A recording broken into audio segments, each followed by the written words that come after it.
Nah, untuk kemudian menghadapi kemudian suara-suara yang menentang gitu, apa sih Pak yang sebenarnya dipikirkan atau dilakukan mungkin untuk menghadapi suara-suara Ya, yang kita kan negara demokrasi itu keniscayaan, ya. Nggak mungkin kerja kita ini bisa memuaskan semua orang. Terhadap satu masalah, bisa masyarakat terbelah jadi dua atau oke, lebih pendapat. Jadi kalau kita ambil satu keputusan, pastilah ada yang tidak happy. Nah, oke, tidak happy, tidak senang ini kan menurut saya kebanyakan itu karena miskomunikasi. oke, Tidak mendapat informasi yang jelas, yang benar, yang lengkap terkait hal ihwal yang kita putuskan di sini. Nah, ini yang kita terus oke. kita terus genjot ya, kita terus maksimalkan supaya bisa diperbaiki yang namanya miskomunikasi ini. Saya dari dulu misalnya pengen perbaikan hukum, Oke. kitab undang-undang hukum pidana, kitab undang-undang hukum acara pidana. Alhamdulillah nih saya tahun ke-6 sudah dua-duanya. Oke. Dua-duanya Ya. itu undang-undang terpenting dalam hukum pidana, saya ikut terlibat dalam perbaikannya.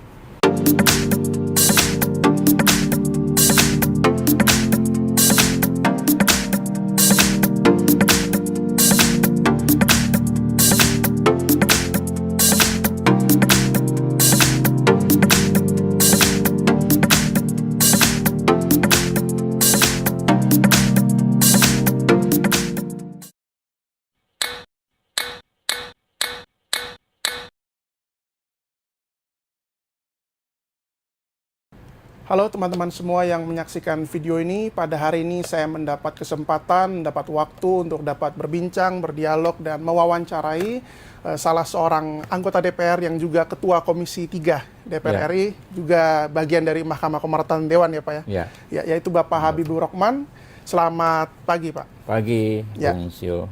Jadi di video ini kita akan membahas bagaimana kiprah kisah awal Bapak terjun dalam dunia politik sampai dengan titik ini. Nah, pertama-tama Pak, mungkin boleh diperkenalkan dulu Bapak ini sekarang di Komisi 3, itu bidang kerjanya apa, lalu juga di dapil mana, seperti itu Pak. Ya, saya Habibur Rahman, saya dapil Jakarta Timur ya, itu DKI Jakarta 1, meliputi satu kota saja itu Jakarta Timur. Saya di Komisi 3 sejak awal, ini udah periode kedua, dulu 2019-2024, anggota biasa, periode kedua ditunjuk untuk menjadi Ketua Komisi 3. Saya juga di MKD ya, Mahkamah Kehormatan Dewan. Ya. Periode lalu saya wakil ketua MKD, sekarang anggota biasa di MKD. Nah, lalu untuk terjun ke dalam dunia politiknya itu Pak, mungkin pada periode pertama ya 2019, itu apa sih awalnya motivasinya kemudian hendak terjun dalam dunia politik di Indonesia ini Pak? Ya, itu sebetulnya mengalir saja ya. Bagi saya ini kan bagian dari perjuangan. Saya dulu aktivis mahasiswa, ya, saya di Partai Rakyat Demokratik waktu zaman mahasiswa. Kemudian ketika lulus, kita nggak cari kerja di mana-mana, tapi kita jadi advokat publik. Jadi advokat publik, kita membela kasus-kasus publik ya. Lalu saya bergabung dengan partai oposisi waktu itu, Partai Gerindra. Ya. Nah, kita paham ya bahwa dalam konteks politik perjuangan itu kan akan lebih efisien, ya, akan lebih efektif, maksudnya ya, ketika kita masuk ke parlemen. Jadi setelah saya di Partai Gerindra, ya. Saya ditugaskan untuk menjadi caleg waktu itu tahun 2019, 19 ya. Ya, di dapil Jakarta Timur, dan alhamdulillah terpilih ya. Lalu lanjut kemarin di 2024. Jadi ini sebetulnya linear saja ya, dengan aktivitas saya ketika mahasiswa, ketika lulus ya. Saya senantiasa bergerak di di sektor perjuangan politik lah. Nah, kalau tadi seperti Bapak sampaikan bahwa juga ada pengalaman organisasi, lalu juga aktivis. Nah, apakah betul bahwa bagian-bagian dalam kita berorganisasi itu membentuk karakter Bapak saat ini kah, atau seperti apa? Ya, tentu apa yang ada pada kita saat ini adalah kelanjutan ya dari perjuangan kita di masa lalu juga ya. Dulu aktivis saya selain di PRD, saya juga di Himpunan Mahasiswa Islam. HMI ya. Di HMI. Nah, tentu kita ada nilai-nilai perjuangan yang sebetulnya secara garis besar sama ya, semua organisasi ya. Apakah organisasi PRD, HMI, intinya kita menginginkan situasi yang lebih baik untuk rakyat. Nah, itu dulu kalau kita berjuang ekstra parlementer, ya kan, kita sudah punya nilai-nilai yang ingin kita berjuangkan, target-target dalam konteks perjuangan di bidang hukum apa. Nah, ternyata lebih efektif ketika kita perjuangkan di DPR, parlemen, ya di dalam kekuasaan di parlemen. Ya. Nah, kalau misalnya masyarakat atau publik melihat seorang politisi, maka mungkin pertanyaan utamanya adalah mengapa atau alasannya apa ini memilih bergabung di Partai Gerindra ini, Pak? Ya, dari banyaknya partai yang lain begitu. Saya di Gerindra itu gabung itu mungkin beberapa bulan setelah Partai Gerindra berdiri. Ya, saya sempat berdiskusi dengan Pak Prabowo ya, yang sebetulnya Pak Prabowo ini dahulu kan di zaman Orde Baru kan musuh politik saya ya. Ya kan? Betul. Dia dari bagian dari kekuasaan, saya pemberontak lah waktu itu. Aktivis lagi. Aktivis. Nah, di awal-awal pendirian Gerindra, saya sempat beberapa kali ketemu Pak Prabowo. Kita diskusi. Jadi kita diskusi ya, ternyata sebetulnya banyak kesamaan cita-cita antara saya dengan Pak Prabowo dan Partai Gerindra lah ya. Kesamaan. Terus saya juga baca visi misi programnya Partai Gerindra, baca manifestonya, ya, baca buku-bukunya Pak Prabowo. Saya kemudian tertarik, ya, dan Pak Prabowo terbuka ya. Ketika itu saya masuk Partai Gerindra sekitar tahun 2009 akhir lah ya, atau 2010 awal. Ya, Partai Gerindra didirikan 2008 ya kan? Ya. Saya sekitar setahunnya masuk. Tentu waktu itu kan partai oposisi, ya kita ingin memperjuangkan nilai-nilai yang kita yakini benar, ya kan, secara politik ya. Masuk ke Partai Gerindra yang saya pikir visinya jelas ya, Partai Gerindra ini ya,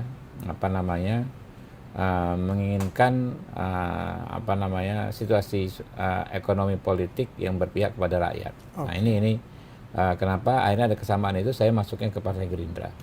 Jadi melihat dari manifestonya, lalu juga kesamaan visi misi tadi. Nah, kalau ditanya nih Pak, suka dukanya menjadi seorang politisi di Indonesia itu apa sih Pak?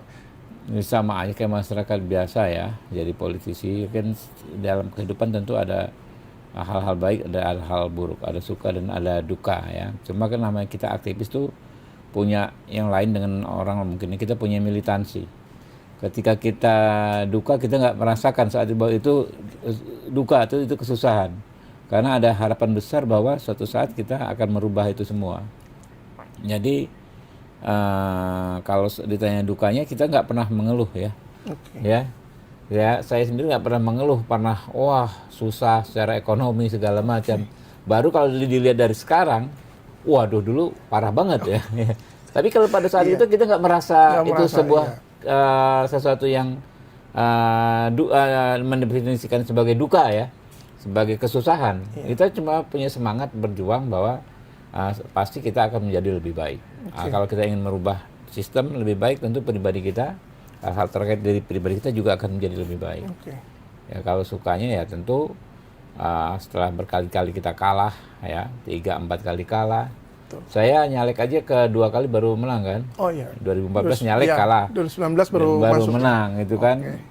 Ya kita banyak privilege lah ya setelah kita ada di kekuasaan sekarang. Privilege bukan sekedar pribadi, tapi kita bisa mewujudkan impian-impian kita, keinginan kita terhadap perbaikan sistem itu lewat kebijakan yang kita rumuskan. Nah, ini yang bisa kita lakukan sekarang ini sukanya luar biasa nih. Ya. Cita-cita saya dari dulu misalnya pengen perbaikan hukum, kitab undang-undang hukum pidana, kitab undang-undang hukum acara pidana. Alhamdulillah nih saya tahun ke-6 sudah dua-duanya. Dua-duanya itu undang-undang terpenting dalam hukum pidana, saya ikut terlibat dalam perbaikannya. Yang terbaru kemarin itu yang KUHP ya, itu berarti Pak? KUHP dan KUHP.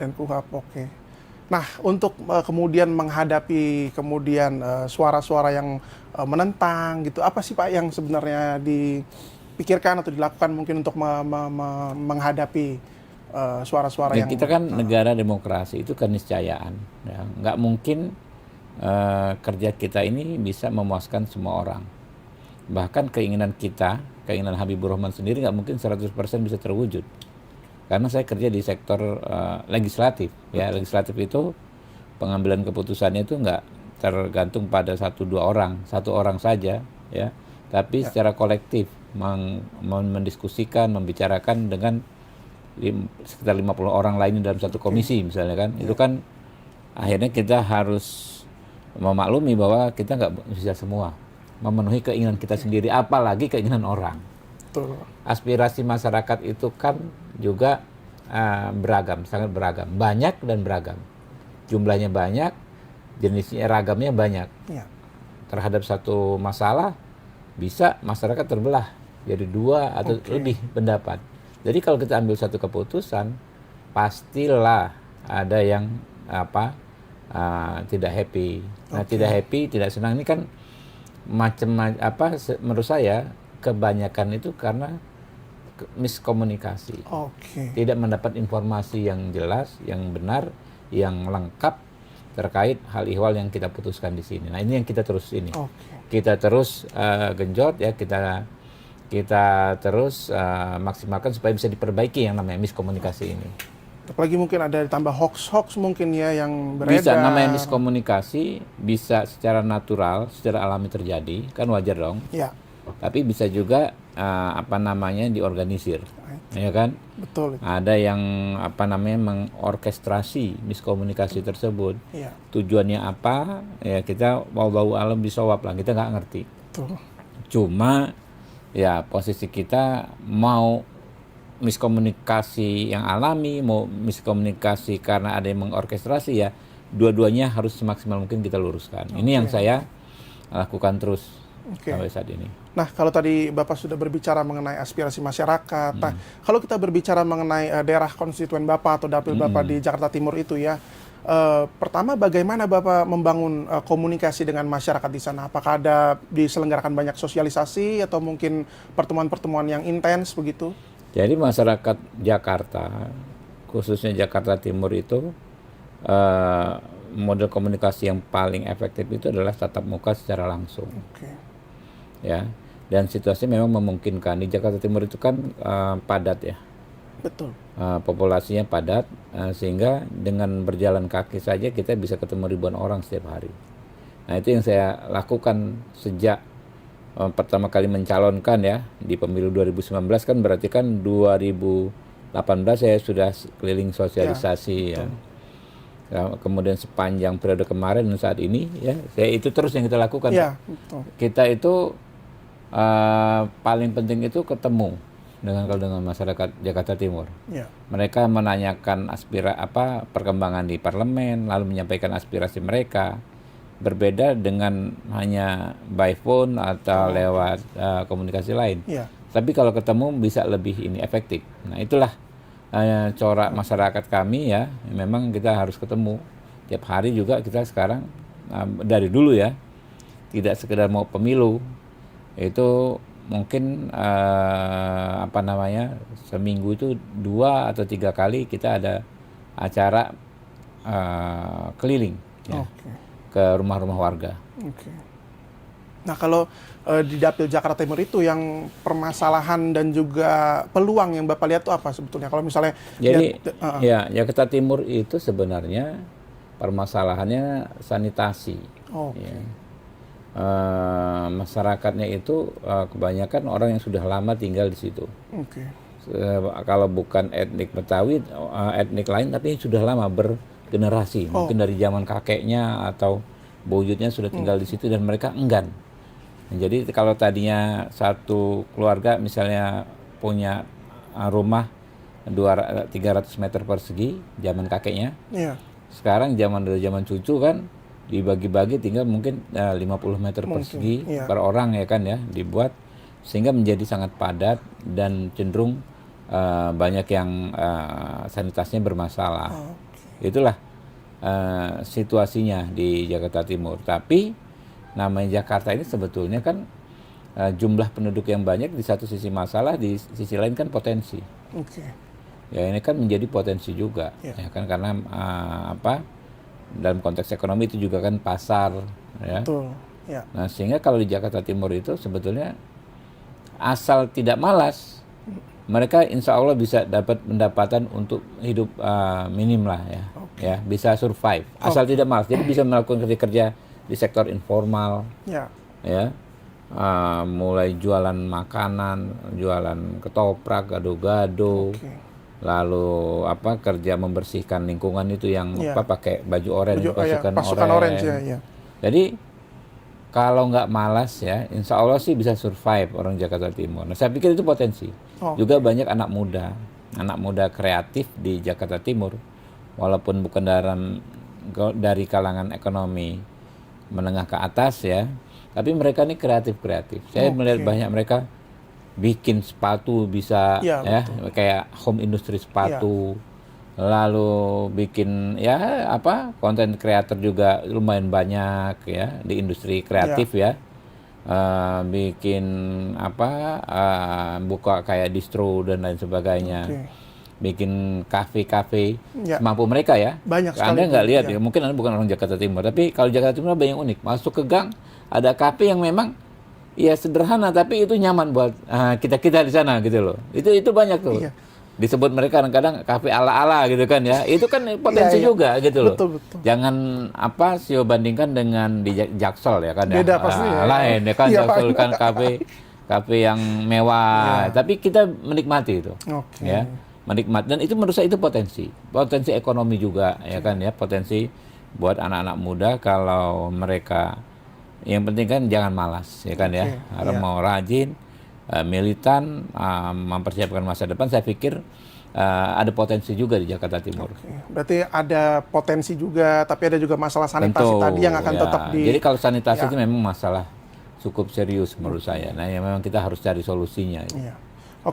Terakhir nih Bang, kalau kita bahas tentang politik kita, itu kan identik dengan perbedaan ya, maksudnya banyaknya partai, banyaknya individu, banyaknya orang-orang yang berbeda gitu. Nah, bagaimana Bapak melihat perbedaan yang ada di dinamika politik kita? Karena saya pernah lihat satu video Bapak dengan Bang Adian yang di CNN tuh, waduh itu debat ini saya selalu nonton itu. Jadi gini ya, kita juga kan masih terus belajar.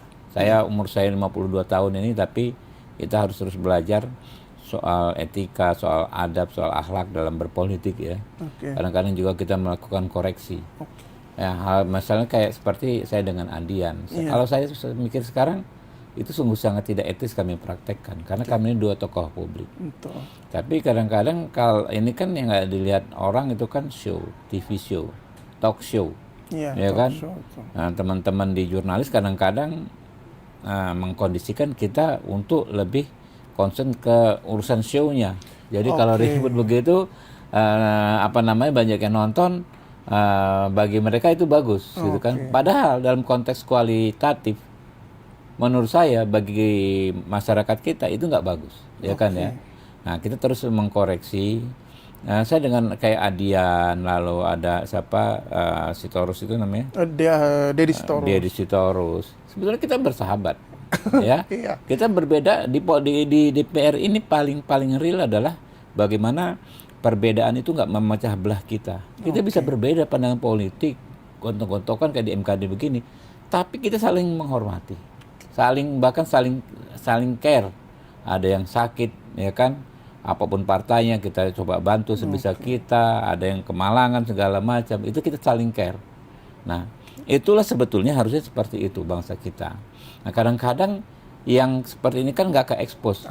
Yang ke-expose itu gontok-gontokannya, serang-serangannya segala macam. Sebetulnya udahlah, di negara mana sih yang nggak ada pertentangan dalam konteks politik? Silakan aja, ya kan, kembali ke falsafah kita.